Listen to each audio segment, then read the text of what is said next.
संस्थापकाय च धर्मस्य सर्वधर्मस्वरूपिणे अवतारवरिष्ठाय रामकृष्णाय ते नमः। स्वामी विवेकानंद का जीवन हम देख रहे थे, उसके ऊपर में चर्चा कर रहे थे। एक पॉइंट जो आज मैं डिस्कस करना चाहता हूँ, ऑलरेडी हमने देखा कि वराहनगर मठ की स्थापना हो चुकी है और सुरेश मित्र की कहानी और किस तरह से एक के बाद एक सभी गुरु भाई वहाँ पे आकर के ज़्यादा से ज़्यादा समय रहने लगे, वह सब हमने कल देखा।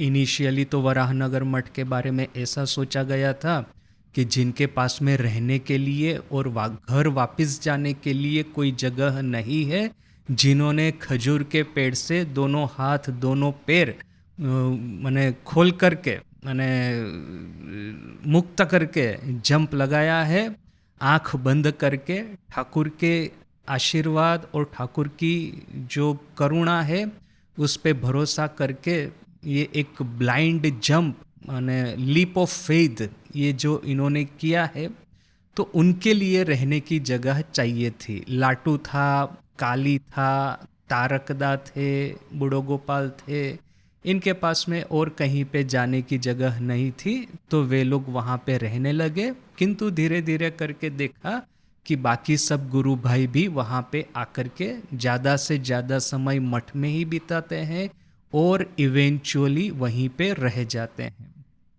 अभी देखिए कि जहाँ तक भविष्य का रामकृष्ण संघ या रामकृष्ण मिशन या रामकृष्ण मठ, रामकृष्ण ऑर्डर, जो भी हम नाम देना चाहे, उसका प्रश्न है, अब तक दो बहुत ही महत्वपूर्ण घटनाएं घट चुकी है। सर्वप्रथम घटना तो वैसे हमने डिस्कस नहीं किया इस कभी, किंतु हमको पता है कि वहाँ पे काशीपुर में ठाकुर ने कुछ त्यागी शिष्यों को गेरुआ वस्त्र प्रदान किया था। और आज बहुत बार ऐसा कहा जाता है कि रामकृष्ण मिशन या रामकृष्ण ऑर्डर का जो प्रथम मठ है वो काशीपुर ही है, क्योंकि काशीपुर में ही सभी त्यागी संतानों ने सबसे पहली बार इकट्ठा होकर के रहना सीखा ठाकुर की सेवा करने के लिए। वैसे तो आप दक्षिणेश्वर को भी कह सकते हैं कि दक्षिणेश्वर ही तो वो जगह थी जहाँ पे ये त्यागी संतान साथ में रहते थे। हमको पता है, कथामृत पढ़ेंगे तो बार बार उल्लेख आता है, खास करके अभी जो हम पढ़ रहे हैं मास्टर महाशय के दक्षिणेश्वर में निवास के कुछ दिनों की घटना है। दिसंबर 1883 की ये जो घटनावली जिसका हम पाठ कर रहे हैं कथामृत क्लास में, तो हमको पता है कि वो लाटू भी वहाँ पे है, हरीश भी वहाँ पे है, राखाल भी वहाँ पे है और मास्टर महाशय भी वहाँ पे है कुछ समय के लिए। तो ऑलरेडी यह जो सीड फॉर्म में संघ की स्थापना तो वहाँ पे दक्षिणेश्वर के दिनों से ही प्रारंभ हो चुकी थी। किंतु कहते हैं कि बिकॉज कि ठाकुर ने ये जो अंतर से तो त्यागी कर ही दिया था दक्षिणेश्वर में, काशीपुर में उन्होंने बाहर से भी त्याग के चिन्ह धारण करने के लिए उनको गेरुआ वस्त्र प्रदान किया और फिर अल्टीमेटली वराहनगर मठ में इन्होंने विधिवत संन्यास लेकर के संपूर्ण रूप से त्याग का जीवन उन्होंने इस प्राप्त किया, त्याग के जीवन में उन्होंने कदम रखे। अभी क्या है कि एक तो था कि इनफॉर्मली ठाकुर ने दक्षिणेश्वर में संतानों को तो त्यागी कर ही दिया था, काशीपुर में त्याग के बाह्य चिन्ह जो है वो प्रदान किए थे और वराहनगर मठ में शास्त्र विधि के अनुसार, शास्त्रीय पद्धति के अनुसार उन्होंने संन्यास ग्रहण किया था। अर्थात कि जहाँ तक गुरु भाइयों के संन्यास जीवन की बात जाती है, हम लोग इस संन्यास जीवन को 3 फेजेस में बांट सकते हैं। दक्षिणेश्वर के वो दिन जबकि ठाकुर इनको उपदेश देकर के आध्यात्मिक साधना किस तरह से करनी है वो समझा करके वो साधना करते थे, सुपरवाइज करते थे, स्टेप बाय स्टेप उनको गाइड करते थे। तो वो दक्षिणेश्वर के दिन और फिर काशीपुर में बाह्य संन्यास के जो बाह्य चिन्ह है उसको प्रदान करना, और फिर वराहनगर मठ में विधिवत संन्यास ग्रहण करना। 3 स्टेप हमको ऑलरेडी दिखाई देते हैं। अभी जैसे कि हम पढ़ते हैं कभी कभी कि वराहनगर मठ हमारा पहला मठ नहीं हो करके काशीपुर को कहना चाहिए कि वो हमारा पहला मठ है। अभी मैं जिस तरह से इसका एनालिसिस करता हूँ, थोड़ा सा ये फिलोसॉफिकल और थियोरेटिकल हो जाएगा डिस्कशन, किंतु फिर भी कि मैं किस तरह से इसको देखता हूँ, मुझे ऐसा लग रहा है, या तो फिर जिस तरह से मैं सोच रहा हूँ, मुझे ऐसा लग रहा है कि वराहनगर मठ जो था वो एक इंस्टीट्यूशन का प्रारंभ था, जबकि काशीपुर था ठाकुर ने कम्युनिटी एस्टैब्लिश की थी। अभी ये कम्युनिटी और ये इंस्टीट्यूशन, आप कहेंगे कि क्या ये हेयर स्प्लिटिंग नहीं है क्या, इन दोनों में डिफरेंस क्या है? तो मैं कहूँगा कि कुछ कुछ डिफरेंस है, वैसे बहुत मेजर डिफरेंस ऐसा नहीं कह करके उसका जो फंक्शनैलिटी है उसमें कुछ कुछ डिफरेंस आपको अवश्य दिख जाएंगे। सर्वप्रथम तो कम्युनिटी या तो एक परिवार, उसका एक फंक्शन अलग होता है, और दूसरा कि ये institution which falls with in the category of civilisational understanding या तो फिर सिविलाइजेशनल फ्रेमवर्क, उसका एक फंक्शन अलग होता है। जैसे ऑलरेडी हमने देखा कि ठाकुर, माँ और स्वामी जी, 3 हमने जिस तरह से मैं एनालिसिस करता हूँ, ठाकुर को यदि यह कहेंगे कि हमारी इंडिविजुअल स्पिरिचुअल जर्नी है, उसके वो गाइड है, टीचर है। माँ यदि हमारी कम्युनिटी लाइफ किस तरह से लीड करनी है वो सिखाती है, तो स्वामी जी हमको सिखाते हैं कि किस तरह से ये एक सिविलाइजेशनल फ्रेमवर्क खड़ी की जाए।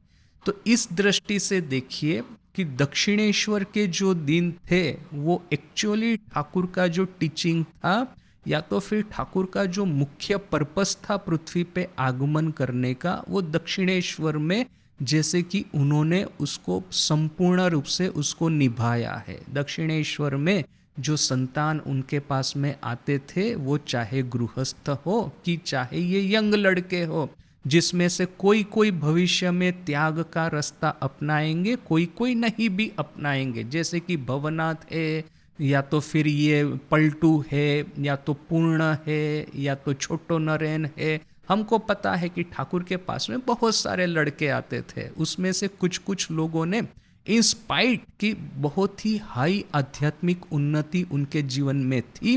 3 नाम, नृत्य गोपाल या नित्य गोपाल, जो भी है, ये दोनों शब्द मैंने पढ़े हैं। वो एक था, दूसरा था भवनाथ और तीसरा था पूर्ण। तो इन तीनों के बारे में ठाकुर ने कहा है कि बड़ी उच्च आध्यात्मिक अवस्था थी। In spite of that in तीनों ने त्याग का रास्ता नहीं अपनाया था, जबकि ये लाटू है, सुबोध है, ये विज्ञान महाराज है, योगेन है, काली है, शरत है, शशि है, और या तो फिर इवन बूढ़ो गोपाल दा, अर्थात कि हमारे अद्वैतानंद जी, उम्र में तो बड़े थे किंतु उन्होंने ये यंग लड़कों के साथ में त्याग का रास्ता अपनाया। तो वो एक था कि चाहे यंग लड़के हो न कि ऑलरेडी जो गृहस्थ थे वो हो, ठाकुर ने इनको आध्यात्मिक जीवन किस तरह से परिपूर्ण करना चाहिए, किस तरह से इष्ट प्राप्ति हो या आत्म साक्षात्कार हो, वो ठाकुर ने उनको दक्षिणेश्वर में सिखाया। यानी कि हम जो ठाकुर को कॉन्शियसनेस इसके साथ में इक्वेट करते हैं, इंडिविजुअल स्पिरिचुअल क्वेस्ट, या तो फिर our journey towards God, our journey towards निर्वाण, अवर जर्नी टूवर्ड्स आत्म साक्षात्कार। तो यह पोर्शन या यह एस्पेक्ट इसके साथ में ठाकुर और दक्षिणेश्वर एकदम फिट बैठ जाते हैं। काशीपुर को हम कहेंगे कि ये कम्युनिटी लाइफ एक एड होता है, माने ये ऐसा नहीं है कि आपकी इंडिविजुअल स्पिरिचुअल लाइफ है उसको रिप्लेस करके आपको कम्युनिटी लाइफ बिठानी है, नहीं। This is a value addition, माने एक एक्स्ट्रा एस्पेक्ट ऐड होता है काशीपुर में।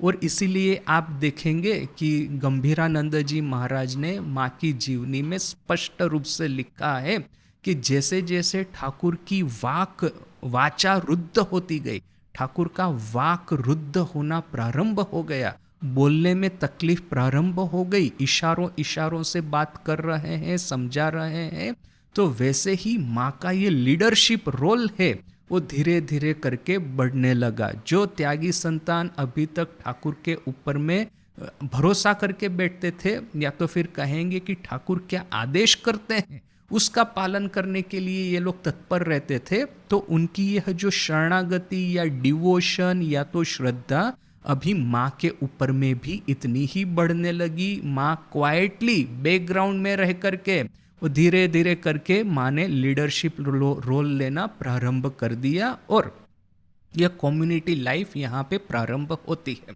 तो माँ और कम्युनिटी लाइफ और काशीपुर, ये तीनों को हम एक साथ में इक्वेट करेंगे। और फिर बाद में जब वराहनगर मठ की स्थापना होती है और इवेंचुअली जब स्वामी जी अमेरिका से वापस आएंगे, तो वो ट्रस्ट एक्ट जो है उसके तहत रामकृष्ण मिशन उसकी स्थापना as a corporate body, as a एक कहेंगे कि लीगल इंस्टीट्यूशन के रूप में उसकी जो स्थापना होती है। यह जो पूरा पीरियड है वो एक सिविलाइजेशनल फ्रेमवर्क खड़ा करने के लिए, भविष्य की सिविलाइजेशन में हमारा क्या कंट्रीब्यूशन हो सकता है वो प्रोवाइड करने के लिए यह एक स्वामी जी का एक पीरियड था, स्वामी जी का एक युग था। तो स्वामी जी, वराहनगर मठ और ये सिविलाइजेशनल फ्रेमवर्क, ये तीनों एक जगह पे इक्वेट होते हैं। तो यह तो एक डिफरेंस है। अभी आप एक दूसरी तरह से देखिए कि एक कम्युनिटी और एक इंस्टीट्यूशन, इंडिविजुअल में और कम्युनिटी में, या तो फिर देखिए ऑन वन हैंड यदि आप एक इंडिविजुअल को रखते हैं और दूसरे साइड पे आप कम्युनिटी और इंस्टीट्यूशन को रखते हैं, तो डिफरेंस बड़ा ही क्लियर है। इंडिविजुअल अर्थात मैं अकेला, या तो कहेंगे कि मैं और ईश्वर, या तो कहेंगे कि मैं और मेरा सही स्वरूप जो कि आत्मन या तो ब्रह्मन है, तो वो एक इंडिविजुअल तक सीमित है। जबकि कम्युनिटी है, it's a group of people, तो institution is also a group of people. तो difference between an individual on one hand and institution and community on the other hand वो बड़ा क्लियर है। किंतु जब हम ये कहने को जाएंगे कि what is the difference between community on one hand and institution on the other hand, एक परिवार और एक संस्था, दोनों में क्या डिफरेंस है, तो हमको थोड़ा सा सोचना पड़ेगा। देखिए कि परिवार जो एक होता है वहाँ पे एक इंडिविजुअल का काफ़ी इम्पोर्टेंस होता है, जबकि ये इंस्टीट्यूशन होता है वो सेल्फ परपेचुएटिंग होता है और वहाँ पे इंडिविजुअल का इतना कोई इम्पोर्टेंस नहीं होता। यह बात कैसी है पता है? देखिए मैं दो उदाहरण दे के समझाता हूँ। सर्वप्रथम उदाहरण कम्युनिटी के बारे में।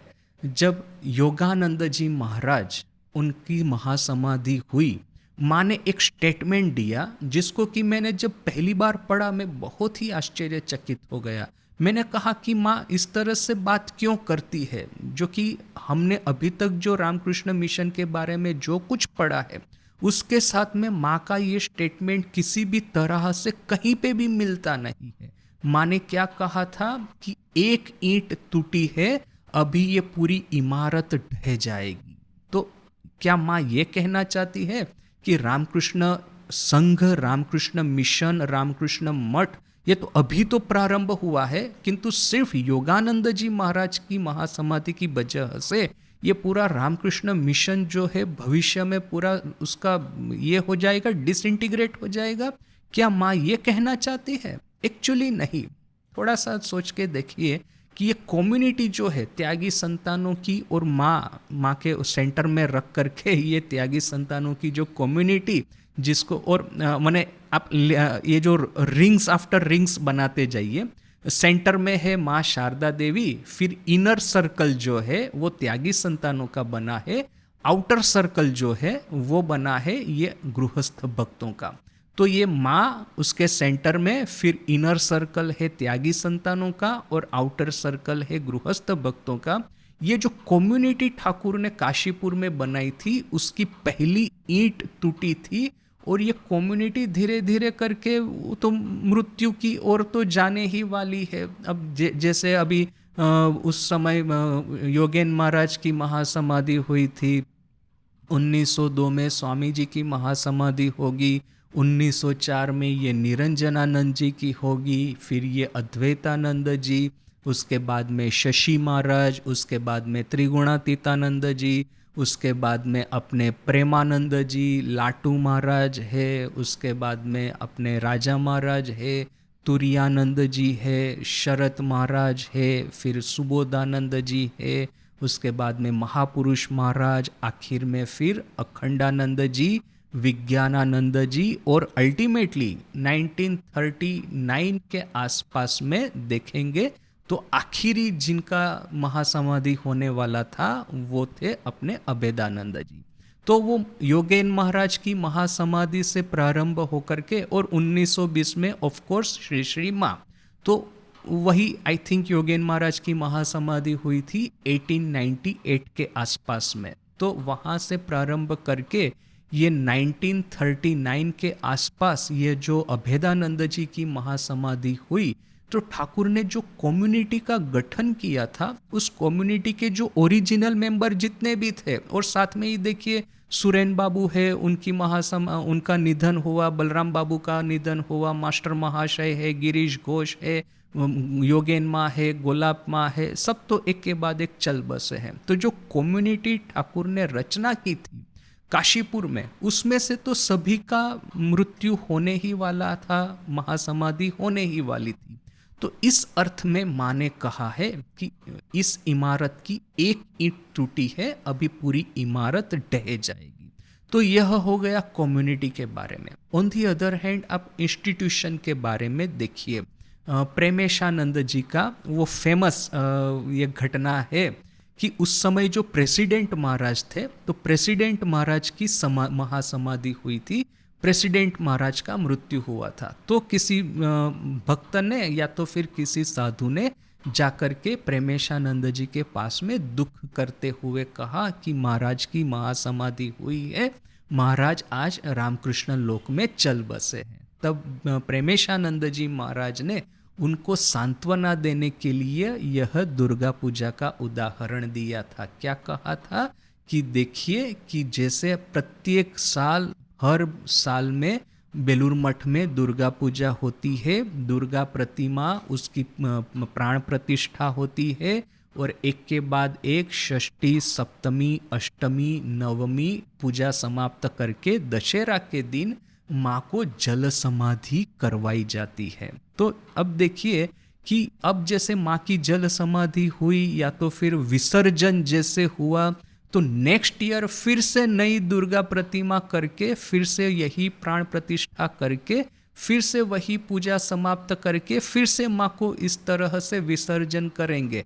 हर साल दुर्गा पूजा होती है, हर साल माँ की प्रतिमा नई तरह से गठन करते हैं और इसी माँ की प्रतिमा में प्राण प्रतिष्ठा करके पूजा करते हैं और हर साल उसको विसर्जन करते हैं। तो क्या हम शोक करेंगे कि एक बार माँ चली गई तो फिर कभी वापस नहीं आएगी? तो प्रेमेशानंद जी कहते हैं कि रामकृष्ण मिशन को भी इसी तरह से समझना, एक के बाद एक अपने संघ के जो सर्वश्रेष्ठ साधु है उनको संघ गुरु की पदवी पे, संघ गुरु की गद्दी पे आसीत होने का उनको मौका मिलता है। ठाकुर ही जैसे कि उनको वरण करते हैं, ठाकुर ही जैसे कि प्रेसिडेंट महाराज का चुनाव करते हैं, और फिर जैसे ही करंट प्रेसिडेंट महाराज है उनकी महासमाधि होने से दूसरे प्रेसिडेंट महाराज का वरण होगा, दूसरे प्रेसिडेंट महाराज को उसी संघ गुरु की जो गद्दी है उसके ऊपर में आसीत किया जाएगा। तो जैसे दुर्गा प्रतिमा हर साल हम नई गठित करके जैसे विसर्जन करते हैं, वैसे ही ये संघ गुरु की परंपरा वो अनंत समय तक चलती रहेगी, और जब तक रामकृष्ण संघ चलेगा तब तक ये संघ गुरु की परंपरा चलती रहेगी। तो ऐसा करके प्रेमेशानंद जी ने इनको सांत्वना दी थी, जो साधु जो कि शोक कर रहे थे उनको। और ठाकुर का भी एग्जैक्टली ऐसा है कि जब मथुर बाबू के घर में दुर्गा प्रतिमा का विसर्जन करने का समय आया तो मथुर बाबू बड़े ही क्रोधित हो गए, बड़े ही नाराज हो गए। बोला कि देखिए कि इतने दिनों से इतनी सुंदर पूजा चल रही है, पंडित ब्राह्मण वगैरह पूजा कर रहे हैं, ये युगावतार श्री श्री रामकृष्ण स्वयं मथुर बाबू के घर में उपस्थित है, आप विसर्जन करेंगे ही क्यों? मुझे इतना आनंद आ रहा है, आपको जितना धन चाहिए ले लीजिए, किंतु पूजा अभी अनंत काल तक चलती रहनी चाहिए।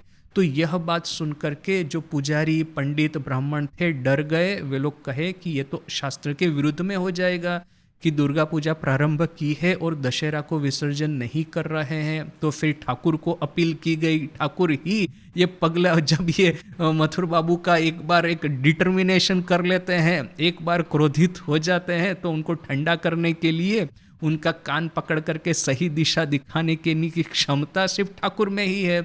तो फिर ठाकुर गए उस कमरे में जहाँ पे मथुर बाबू बैठे थे और समझाया कि माँ जा कहाँ रही है, माँ तो आपके हृदय में रह रही है। तो ऐसा करके देखिए, इंस्टीट्यूशन और कम्युनिटी, इन दोनों में ये एक डिफरेंस है। कम्युनिटी जो है वो इंडिविजुअल्स की बनी है और इंडिविजुअल्स के एक के बाद एक जाने से ये कम्युनिटी जैसे कि डिप्लीट होती जाती है। हाँ, कम्युनिटी में नए मेंबर आते जाते हैं, जैसे कि अपना फैमिली है, माँ पिताजी का निधन हुआ तो संतान जो है वो संतान उसी फैमिली को आगे चलाएंगे, किंतु फिर भी वो निधन रूपी जो लॉस है which is very significant loss. जबकि इंस्टीट्यूशन में एक के बाद एक साधु आते जाएंगे जाते जाएंगे, किंतु इंस्टीट्यूशन के कोर प्रिंसिपल्स जो है, इंस्टीट्यूशन की जो कोर फंक्शनैलिटीज़ है, इंस्टीट्यूशन का जो कोर कॉन्स्टिट्यूशंस है, इंस्टीट्यूशन की जो कोर वैल्यूज़ है, इंस्टीट्यूशन का जो कोर कल्चर है, वो वैसे का वैसा ही बना रहेगा। यहाँ पे फैमिली में आप देखेंगे कि माँ पिताजी बड़े ही कंजर्वेटिव थे, किंतु बच्चे आजकल की हवा लग जाने से बड़े ही, ये क्या कहेंगे कि उच्छृंखल हो गए हैं। तो माँ पिताजी के निधन के बाद में परिवार का जो ये कल्चर है, या तो फिर उसका ये जो पूरा ये है फंक्शनैलिटी, पूरा चेंज हो जाएगा। जबकि इंस्टीट्यूशन में ऐसा नहीं होगा। देखे कि ये 150 साल तो होने को आए, ऑलमोस्ट कितने 18 आप वराहनगर मठ से ही प्रारंभ करें इंस्टीट्यूशन का, कहे कि वराहनगर मठ से ही एज ए इंस्टीट्यूशन रामकृष्ण संघ प्रारंभ हो चुका है। तो आज तक देखेंगे कि हमारी कोर वैल्यूज़, हमारा कोर कल्चर, हमारी कोर फंक्शनैलिटीज़, वह सब वैसे का वैसा ही है। जबकि साधु जितने भी थे वराहनगर मठ में, आज उनमें से एक भी साधु नहीं जीवित है। आज भारत की परिस्थिति, विश्व की परिस्थिति संपूर्ण रूप से बदल गई है कंपेयर टू 1886। उसके बावजूद हमारे जो कोर प्रिंसिपल, अपना जो कोर कॉन्स्टिट्यूशन है, अपनी जो कोर वैल्यूज़ है, वो वैसी की वैसी ही बनी रहती है।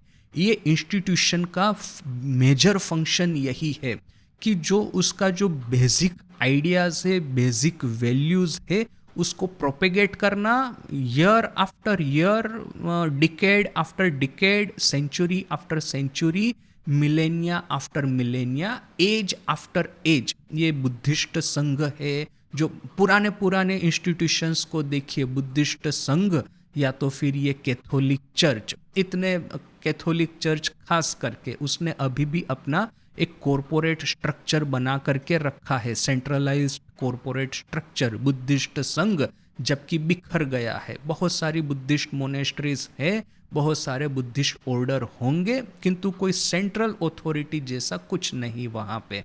जबकि इस्लाम में भी यही है कि खलीफा के जाने के बाद में इस्लाम में ऐसा कोई रिलीजियस सेंट्रल अथॉरिटी नहीं है। हिंदू धर्म में तो कभी नहीं था, किंतु जहाँ तक ये कैथोलिक चर्च की बात करते हैं तो हम कह सकते हैं कि इतना पुराना इंस्टीट्यूशन विद द सेम एक सेंट्रल अथॉरिटी, सपोजिटली अभी भी वही कोर प्रिंसिपल है जो कि जीसस एस्टैब्लिश करके गए थे। अभी बीच बीच में क्या है कि कोर प्रिंसिपल तो चेंज नहीं होते, किंतु जो मनुष्य जो कि वहाँ पे लीडरशिप पोजीशन में होते हैं उन लोगों में करप्शन आ जाता है। तो that is another matter. Core principle अभी उन लोगों ने चेंज नहीं किए, इस अर्थ में कि जीसस को हटा करके और किसी को सेंट्रल फिगर पे नहीं बिठा दिया। तो यहाँ पे रामकृष्ण मिशन या रामकृष्ण इंस्टीट्यूशन, यह जो है जितने भी साल चलेगा, स्वामी जी का कहना है 1500 साल, तो जो भी है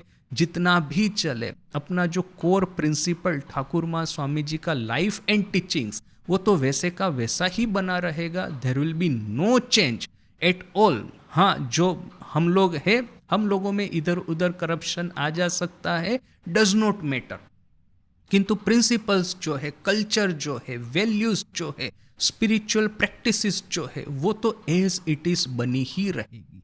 सो दिस इज माय एक पॉइंट मैं चाहता था कि शेयर करना कि ठाकुर, दक्षिणेश्वर और इंडिविजुअल स्पिरिचुअलिटी, माँ काशीपुर और कम्युनिटी, और स्वामी जी वराहनगर मठ और इंस्टीट्यूशन।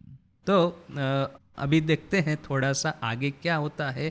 कल हमने ऑलरेडी देख लिया कि वराहनगर मठ की स्थापना हो चुकी है, और जैसे कल हमने कहा था कि वराहनगर मठ के वैसे तो बहुत ज़्यादा रेमिनिसेंस अवेलेबल नहीं है। अब जो अपने विरजानंद जी है, शुद्धानंद जी है, उनके आने के बाद का ही कुछ कुछ मटेरियल अवेलेबल है, और जब तक मास्टर महाशय का डिस्क्रिप्शन जाता है वहाँ पे अवेलेबल है।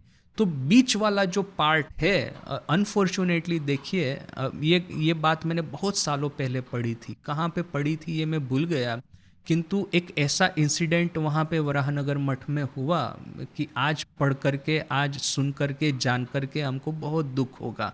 ये गुरु भाई जहाँ जहाँ जाते थे प्रव्रज्या के लिए, तो वहाँ से लंबे लंबे लेटर्स लिखते थे अपने अनुभवों के, या तो फिर मठ की खबर रखने के लिए, ऐसा करके।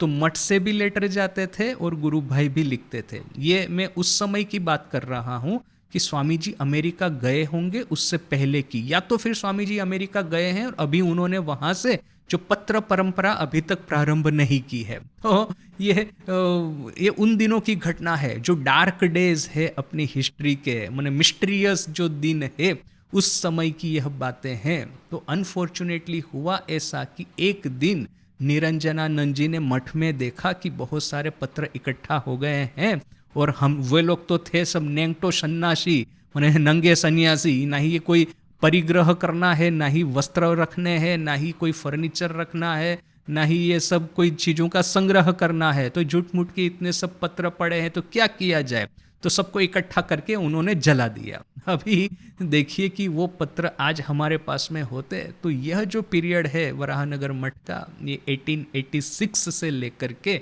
ये 1889 के स्वामी जी ने 1889 और 1890 जबकि स्वामी जी ने वराहनगर मठ त्याग किया था, तो बहुत अच्छा सा डिस्क्रिप्शन वराहनगर मठ का भी, और शायद ये घटना कब हुई मुझे नहीं पता, वराहनगर मठ में हुई होगी कि आलम बाजार में हुई होगी, I do not know, but जहाँ पे भी ये लोग इतना सारा मटेरियल जो कि हमको हिस्टोरिकल एक मिलने वाला था, वो सब हमने गंवा दिया। तो वट एवर, तो जैसे हमने कल देखा था कि एक सोर्स है स्वामी जी के छोटे भाई मोहिन बाबू, जिनको कि इतना ऑथेंटिक नहीं माना जाता अपने ऑर्डर में। मैंने एक दो साधुओं को, सीनियर साधुओं को पूछा था कि नहीं मानने का क्या रीज़न क्या है, ना उन्होंने कहा कि डेट्स कुछ कुछ गड़बड़ है, ये तो एक है, और दूसरा है कि स्वामी जी के भाई है, तो वो तो गृहस्थ एज सच जो भक्त थे ठाकुर के, जो राजा महाराज मैंने स्वामी जी को छोड़ करके अन्य गुरु भाइयों को जो रिस्पेक्ट बाकी सब गृहस्थ देते थे भक्त, जैसे कि मास्टर महाशय है, न बलराम बाबू है, न कि जो भी है, तो राजा महाराज को भी रिस्पेक्ट जो देते थे वगैरह वगैरह, तो ये स्वामी जी के भाई होने की वजह से उनके राइटिंग्स में ना ऐसा लग रहा है कि राजा महाराज को खास करके इतना रिस्पेक्ट नहीं दे रहे हैं। सो वॉट एवर, अभी ये सब चीज़ों को थोड़ा सा छोड़ दिया जाए और सिर्फ उनके रेमिनिसेंस पे थोड़ा सा फोकस किया जाए, पुटिंग असाइड द डेट्स कि स्वामी जी का जीवन उन्होंने लिखा, उसमें स्वामी जी के पिताजी की मृत्यु कौन सी दिन को हुई, स्वामी जी ग्रेजुएट कब हुए, वो जो सब फैक्चुअल एरर कुछ कुछ लग गई होगी। अभी क्या है कि वृद्ध अवस्था में उन्होंने लिखा है, बिना किसी रिकॉर्ड तो ऐसा कुछ होगा नहीं, तो उन्होंने जो लिखा है तो फैक्चुअल एरर्स कुछ कुछ आ गई होगी। कीपिंग दैट असाइड, उनके जो एज सच रेमिनिसेंस है वो बड़े ही शार्प है और बड़े ही सुंदर है। तो थोड़ा सा पढ़ते हैं। श्रीमद स्वामी विवेकानंदेर जीवनेर घटनावली, ये जो उनका पुस्तक है 3 वॉल्यूम में है। तो उसमें से फर्स्ट वॉल्यूम में ये वराहनगर मठ के दिनों का विवरण क्या लिखते हैं। ওই সময় মাসখানেক সকলে বিমনায়মান থাকায় আশ্বিন বা কার্তিক মাসে 1886 साले बराहनगर मठे সকলে आशिया एकत्रित होइलेन। धीरे धीरे करके सभी लोग 1886 के साल में वराहनगर मठ में आकर के एकत्रित हुए। मठेर बाड़ीटा अति प्राचीन भग्नो नीचेकार घरगुली माटीते डूबिया बसिया गया छे। मठ का जो ये घर है, जो ये मकान था, इमारत जो थी अति प्राचीन थी, भग्न प्राय थी और नीचे के जितने भी कमरे थे वो जैसे कि मिट्टी में धस गए थे। श्रीगाल और शर्पेर आवासस्थान, ये जो शियाल है, फॉक्स जिनको कहते हैं, और सांप, इसका था यह आवास स्थान। यहाँ पे यह सब लोग रहते थे। ऊपरे उठीबार सीढ़ीर धापगुली खानिकटा आछे अनेकटा पड़िया गया छे। अभी ये तो ग्राउंड फ्लोर में ऐसा है कि ग्राउंड फ्लोर में तो कुछ कुछ कमरे जो थे पूरे मिट्टी में ही धस गए थे। ये शियाल है, ये कुत्ते होंगे शायद, या तो सांप वगैरह है, वो तो रहते ही थे। किंतु जैसे आप ऊपर जाने का प्रयास करेंगे तो ऊपर जाने की सीढ़ी थी, उसमें से कुछ कुछ ये जो स्टेप्स थे वो ठीक थे और कुछ कुछ स्टेप्स पूरे टूट गए थे। तो अभी आप कैसे ऊपर में उठेंगे आप सोच लीजिए। द्वितलेर दालानेर मेझेर खोया 2 हाथ आछे तो 2 हाथ उठिया गया छे। वो ऊपर में जब फर्स्ट फ्लोर पे जाएंगे, जहाँ पे भी यह सब गुरु भाई रहते थे, तो फ्लोरिंग जो है तो थोड़ा सा नीचे है, थोड़ा सा ऊपर है, अनइवन फ्लोरिंग है। चलते चलते पैर में ठोकर भी लग सकती है, आप गिर भी जा सकते हैं। दरजा जानालार तख्तागुलिर खानिकटा आछे खानिकटा नाई, ये जो दरवाजा है या तो ये खिड़की है, उसमें से कुछ कुछ है कुछ कुछ नहीं है। छातेर बोरगा पड़िया गया छे, बाँस चिरिया ईंट गुली रखा होइया छे। ये जो छत है, छत कहीं कहीं से धंस गई है और ये जो बांस होता है, बाम्बू जो होता है, उसको रख करके कुछ कुछ ईंटें उसके ऊपर में रखी है जिससे कि ऊपर में से शेल्टर मिलता रहे। चतुर्दिके जंगल, चारों ओर है जंगल। भूतेर बाड़ी तो सत्य भूतेर बाड़ी, भूत का भूतिया घर जो कहते थे तो सही सही में भूतिया घर था। शीणी दिया उठिया उत्तर दिके अर्थात दक्षिण हाथे जाइते प्रथम एकटी नाती बृहत गृह।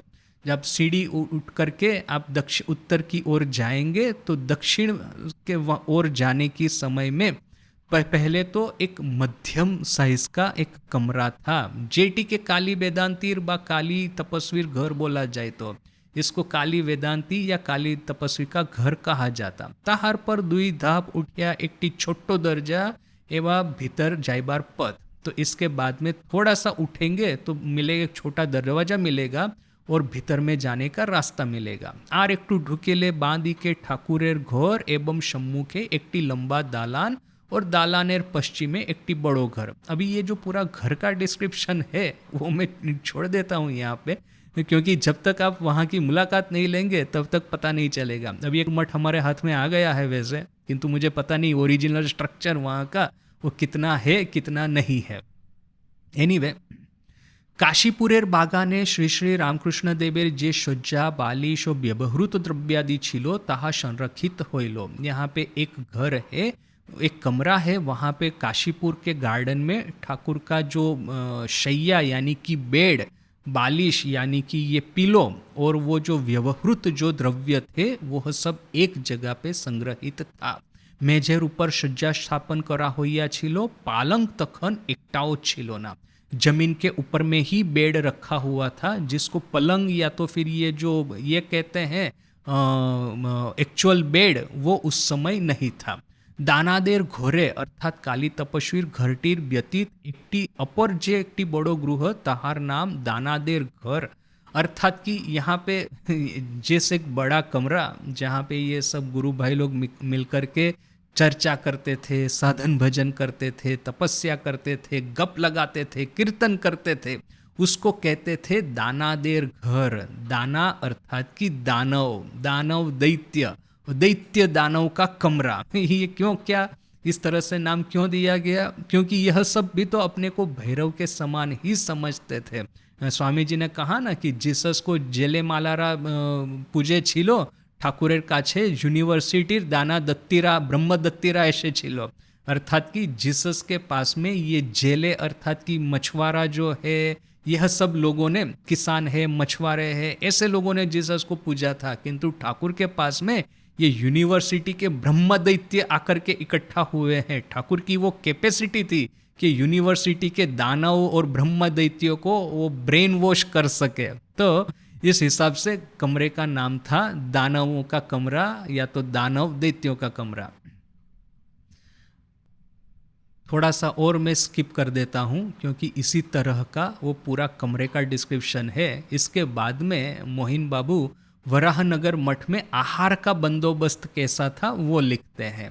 आहारेर कोनो बंदोबस्त ना थाकाय एवं काहारो प्रदत्त किछु ग्रहण करिबेन ना इहा स्थिर करिया सकलेई मुष्टि भिक्षा करिते लागिलेन। आहार का कोई भी बंदोबस्त नहीं था एवं किसी के पास में से कुछ भी ग्रहण न करे, यह ठीक करके रखा था बोल करके सभी लोग भिक्षा कर रहे थे। अभी ये यहाँ पे उन्होंने ये जो स्टेटमेंट दिया है वो गंभीरानंद जी के स्टेटमेंट के साथ में कॉन्ट्रास्ट होता है, क्योंकि गंभीरानंद जी ने स्पष्ट लिखा है शशि नाम का एक ब्राह्मण वो वहाँ पे आकर के खाना बना रहा था और सुरेश बाबू प्रत्येक महीने 100 रुपया करके पैसा देते थे। तो अभी आप देखिए कि किसका क्या समझना है। भिक्षार जे चाउल आशितो ताहा सिद्ध करा होई तो तत्परे एक वस्त्र खंडेर ऊपर तत्समुदय ढालिया ताहार चतुर्दिके सकले मिलिया बसितेन एवं लवण और लंकार झोल करिया ताहाई दिया भोजन समाप्त करितेन। भिक्षा में जो चावल जो मिलता था उसको पकाते थे, उसके बाद में एक वस्त्र के ऊपर में पूरा चावल ढाल देते थे और उसके चारों ओर ये गुरु भाई मिलकर के बैठते थे और लवण अर्थात कि ये नमक और मिर्च के साथ में ये चावल जो था वो खाते थे। जस्ट इमेजिन कि किस तरह से वो डाइनिंग हॉल उनका होगा, किस तरह से एक कपड़े में एक वस्त्र पे वो चावल डाला हुआ है, भात डाला हुआ है और चारों ओर बैठ करके गुरु भाई खा रहे हैं। तो संबल क्या है चावल के साथ में? ना ही दाल है ना ही तरकारी है, बस है थोड़ा सा ये सोल्ट और थोड़ा सा मिर्च चिली, बस इसी के सहारे ये चावल खाते थे। कखनो बा तेलाकुचा पत्रेर झोल होई तो, कभी कभी ये तेलाकुचा बोल करके कुछ ये होते हैं पत्ते वगैरह, उसका ये झोल बनाता, जूस जैसा बनाते, ये सूप जैसा बनाते। जलपानेर जन्न एकटी मात्र घटी छिलो, जलपान करने के लिए सिर्फ एक ही घटी थी। एकटी बाटीते नून लौंकार झोल था कि तो, एक कटोरी में नमक और मिर्च उसका थोड़ा सा पानी डाल करके झोल जैसा जूस जैसा बना देते थे। सकलेई एक ग्रास करिया एक बार भात मुखे लेतेन और एक बार ई झोल हाथे करिया मुखे दीतेन। लोग क्या करते, एक हाथ में से मुट्ठी भर करके चावल लेते और दूसरे हाथ में वो झोल था वो थोड़ा सा हाथ में लेते। झोल अर्थात कि यह सॉल्ट और चिली, इसका ये जो सूप जैसा बनाते थे वो हाथ में लेते और फिर दोनों एक साथ में खाते। जिह्वाय अत्यंत झाल झाल लागी तो, जिह्वा के ऊपर में, जीभ के ऊपर में बड़ा ही तीखा लगता। गुरु सेवा और गुरु भाई के सेवा करा एकोई এই ভাবটি তখন অত্যন্ত প্রবল হইয়া উঠিল। तो ये तो आहार का विवरण। इसके बाद में क्या कहते हैं कि गुरु की सेवा करना और गुरु भाइयों की सेवा करना यह एक ही बात है।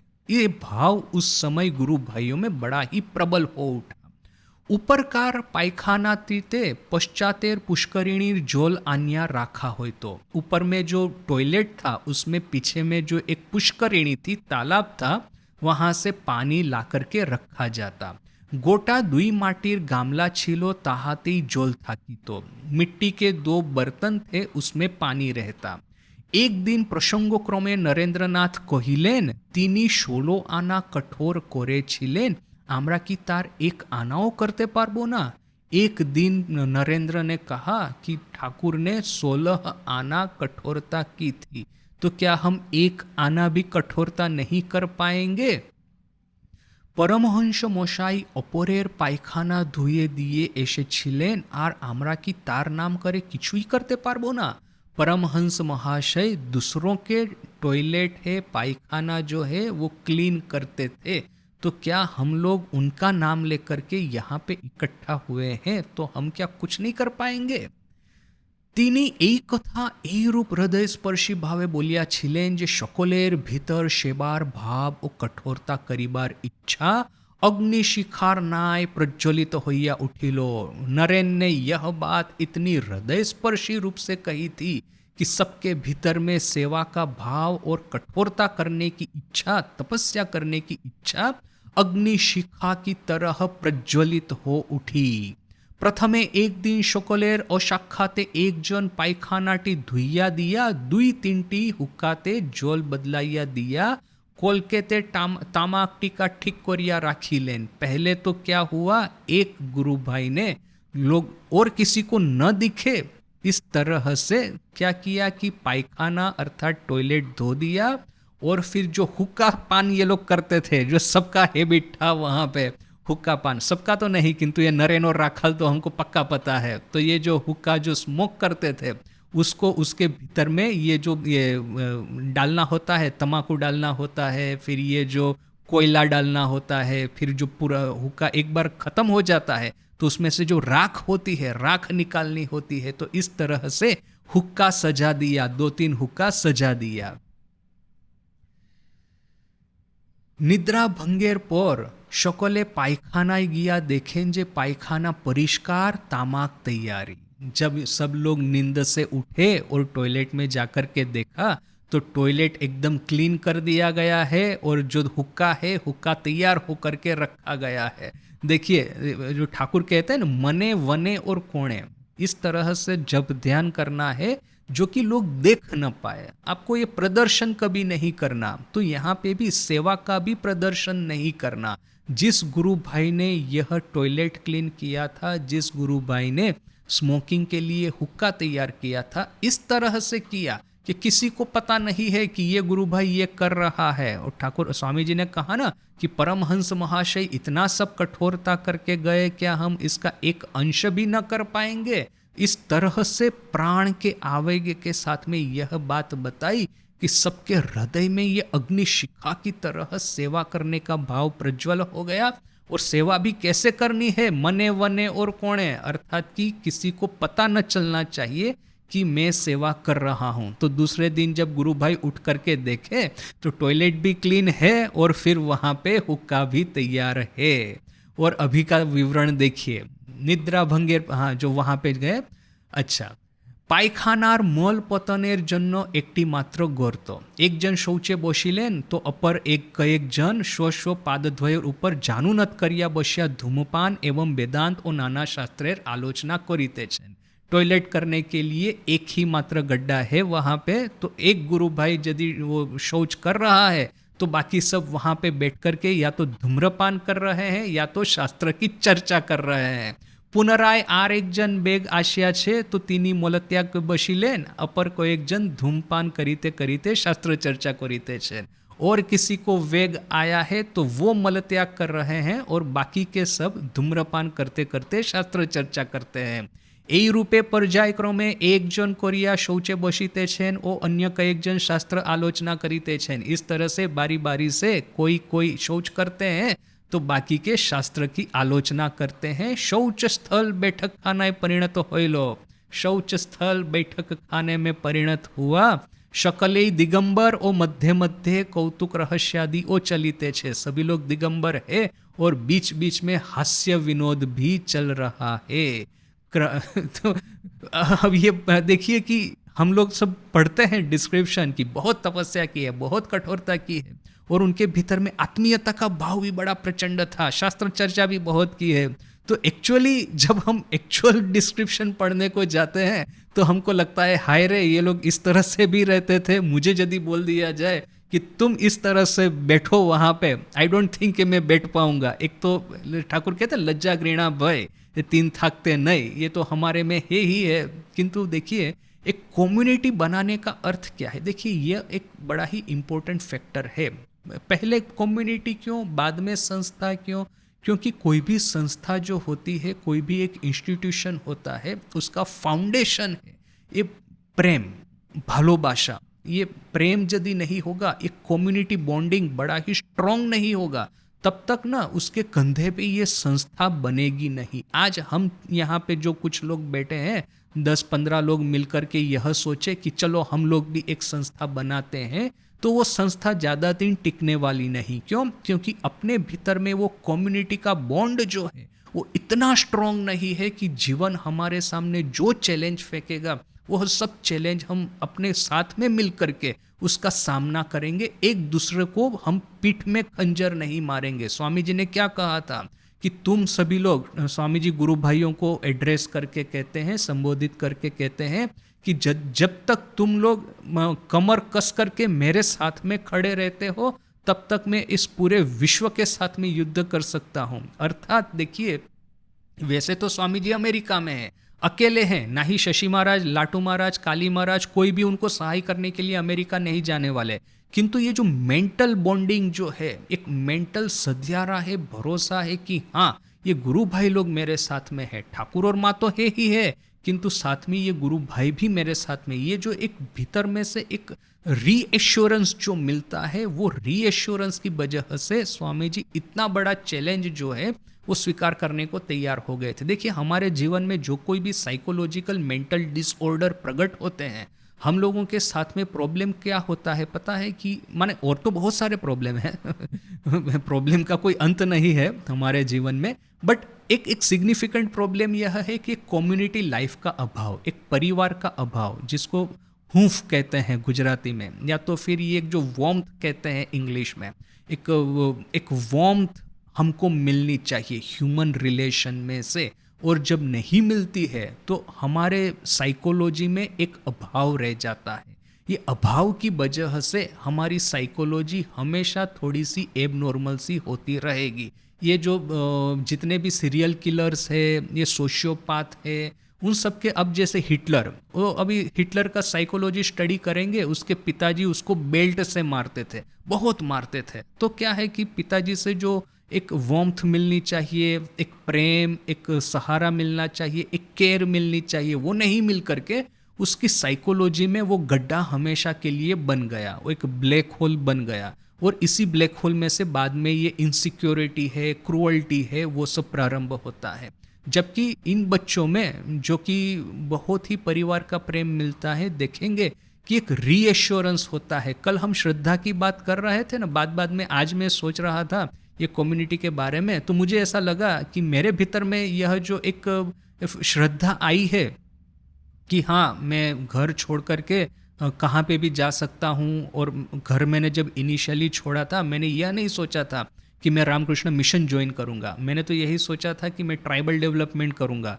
तो ऐसा बोल करके मैं बहुत घुमा था, इवेंचुअली ठाकुर मुझे यहाँ पे ले आए। किंतु even for a single second मेरे मन में ये इनसिक्योरिटी या डाउट प्रकट नहीं हुआ कि मैं जो रास्ता अपनाया है वो गलत है मेरे लिए। तो ये जो फेथ है, ये रीएश्योरेंस से कहाँ से आया? मुझे ऐसा लग रहा है कि मेरा जो फैमिली अपब्रिंगिंग है वहाँ से वो जो केयर और जो लव मुझे प्राप्त हुआ है, that has given me this self assurance, one of the thought. तो अपने यहाँ पे भी देखिए इंस्टीट्यूशन का प्रारंभ करना, यानी कि इतनी सारी चैलेंजेस अपने सामने आएगी कि उस समय ना हम हिम्मत हार जाते हैं, हम भरोसा खो बैठते हैं, हम इनसिक्योर फील करने लगते हैं। अब आजकल तो कुछ नहीं है, उस समय तो ब्रिटिश एम्पायर के साथ में ये लोग लड़ रहे थे, तो ब्रिटिश पुलिस, ये खुफिया पुलिस, ये सीआईडी, ये पुलिस वाले, ये लोग आकर के हमको परेशान करते थे, तंग करते थे। उस समय यदि एक भरोसा रखना कि नहीं मैं ये सब कर पाऊंगा, तो ठाकुर और माँ का तो आशीर्वाद था ही था, एक स्पिरिचुअल एक अटेनमेंट भी थी, किंतु साथ साथ में ये गुरु भाइयों का आपस में ये जो बॉन्ड था, that bond that gave them incredible reassurance. तो यहाँ पे भी देखिए बॉन्ड कैसे बना है ये डिस्क्रिप्शन पढ़ करके पता चलता है कि कितना डीप बॉन्डिंग है इन लोगों में, कि इतनी, जिसको कि हम घृणा या तो फिर लज्जा करेंगे ऐसा कोई कार्य करने में, उसमें भी इनको घृणा या लज्जा नहीं होती थी। एक माँ अपने बच्चे को, जैसे छोटा बच्चा को तो पता नहीं है टॉयलेट जाने के लिए, उसको बाथरूम में टॉयलेट में जाना है शौच करने के लिए, वो तो अपनी डायपर में ही कर देता है। तो माँ जिसको उसको स्नेह के साथ में उसको क्लीन करती है, माँ को घृणा नहीं होती। तो यहाँ पे माँ और बच्चे का बॉन्डिंग जो है कितना स्ट्रांग है। एक माँ दूसरे के बच्चे को इस तरह से क्लीन करने को नहीं जाएगी शायद। डिपेंड करता है कि उसका मातृत्व का स्ट्रेंथ कितना है, और डजेंट मैटर। अपने बच्चे के साथ में माँ का जो बॉन्डिंग होता है it is unique. So it's a very deep bond ये गुरु भाइयों में था, बोल करके यह सब घटनाएं वहाँ पे घटी है। अच्छा, और इसके बाद में जो है अभी हम नेक्स्ट क्लास में करेंगे डिस्कस। आ जाइए। ओम शांति शांति शांति। हरि ओम तत्सत। श्री राम कृष्णार्पणमस्तु।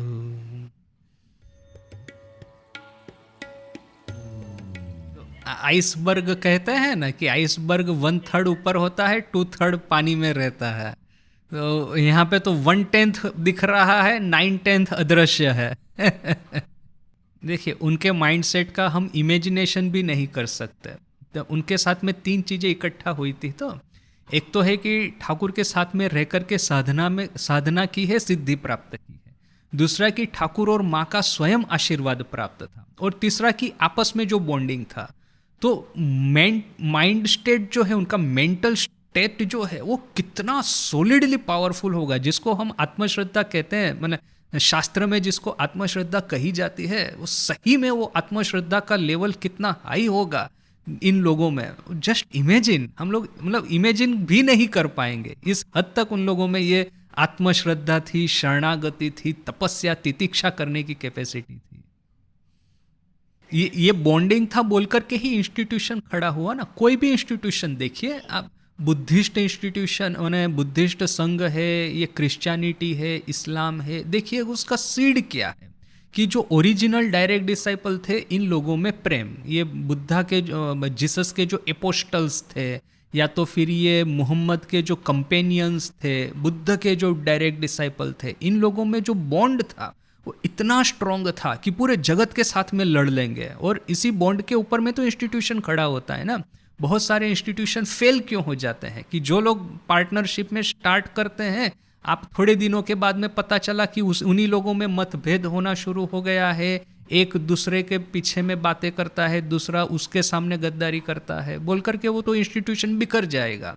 ये बॉन्ड नहीं रहने से इंस्टीट्यूशन चलेगा ही नहीं। फिर स्वामी जी कहते हैं ना, ठाकुर कहते हैं, एक बार पौधा बड़ा हो जाए तो आप उसके साथ में हाथी भी बांध दीजिए, फर्क नहीं पड़ता, किंतु जब तक पौधा छोटा है उसको आपको वो उसमें रखना पड़ेगा, प्रोटेक्शन में।